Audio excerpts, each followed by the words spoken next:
بسم اللہ الرحمن الرحیم الصلاۃ والسلام علیکہ یا رسول اللہ وعلی آلک و صحابک یا حبیب اللہ بلغ العلا بکمالہ کشفت الدجی بجمالہ حسنت جمیع خصالہ صلوا علیہ وآلہ وسلم تسلیما اللہم صلی علی سیدنا وعلی آل سیدنا و مولانا محمد وبارک وسلم علیہ۔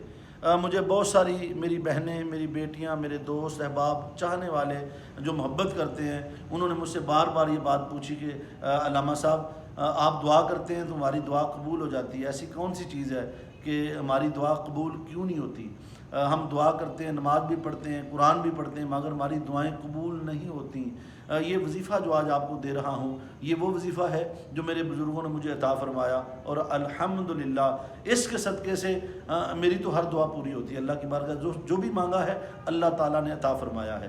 تو دعاؤں کی قبولیت کے لیے جسے کہتے ہیں مستجاب الدعوات، ایسی ہستیاں جن کی دعائیں اللہ اپنی بارگاہ میں قبول کرتا ہے، تو مستجاب الدعوات اگر وہ ہونا چاہتا ہے تو یہ وظیفہ اس کے لیے دے رہا ہوں۔ یہ بڑا اکثیر وظیفہ ہے، یہ اس میں اعظم ہے۔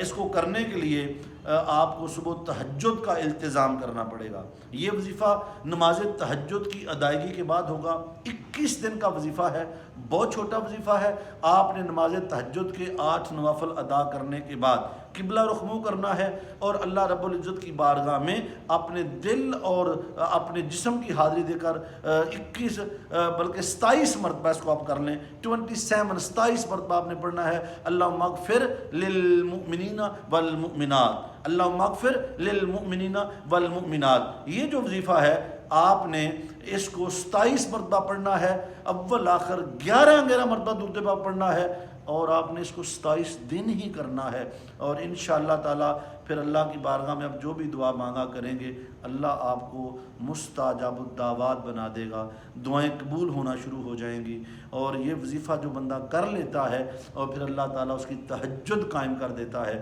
اور جب نماز تہجد کے لیے اللہ کی بارگاہ میں بندہ اللہ کی بارگاہ میں روتا اٹھتا ہے، تو وہ بندے اور اللہ کے درمیان ایک ایسا رشتہ ہوتا ہے جو لوگ کہتے ہیں خدا نہیں ملتا۔ اللہ کی قسم آپ تہجد اٹھیں، پڑھیں، یہ وظیفہ آپ کر کے دیکھیں، آپ کو خدا بھی ملے گا اور اس کی رحمت بھی ملے گی۔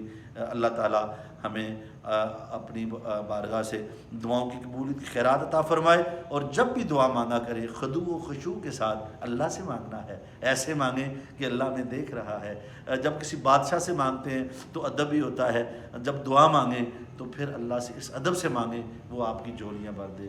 وما علینا الا البلاغ المبین۔